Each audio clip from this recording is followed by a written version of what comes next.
Crews now putting the pieces in place to fix one of our area's busiest bridges. Yeah, the push now to reopen the southbound lanes of the 471 Big Mac Bridge taking a big step forward today. WLWT News 5's Todd Dykes is live where things stand right now. Hi, Todd. Yeah, hi, Mike and Sheree. This is a repair project with several moving parts, although drivers who get stuck in backups may not even realize it or really even care. They just want to be able to get where they're going quickly. The most important part, though, now underway with crews installing towers tonight that will stabilize the bridge and give technical experts the access they need to figure out how to fix the scorched southbound lanes. It's been 10 days since flames from this raging playground fire shut down the southbound lanes of the Daniel Carter Beard Bridge, better known as the Big Mac. We understand the impacts that it's having on not just the commuters that use I-471 South every day to get, from downtown to Kentucky. We understand the impact it's having on them, but as well as the residents and the local motorists in downtown. Kathleen Fuller is with Ohio's Department of Transportation, the agency overseeing repair work on the bridge.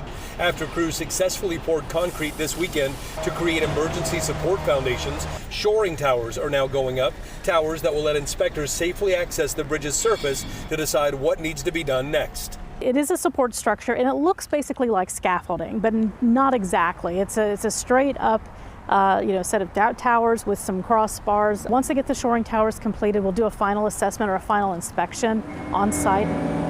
Obviously, we have the girders or the steel beams that have to be replaced. We also have a deck that has to be replaced, and we have the sign truss that has to be replaced. So those are the major elements.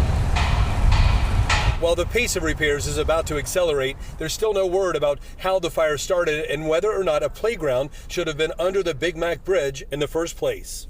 We're not going to rush and give a premature response to anything at this point, just simply because there are some unknowns and there are a lot of questions that everybody has. So we will get to that point where we can answer those questions for the public, and we'll be happy to do so. But right now, I just don't want to rush to any assumptions. Now, another moving part in all this is the effort to try to reduce those traffic backups.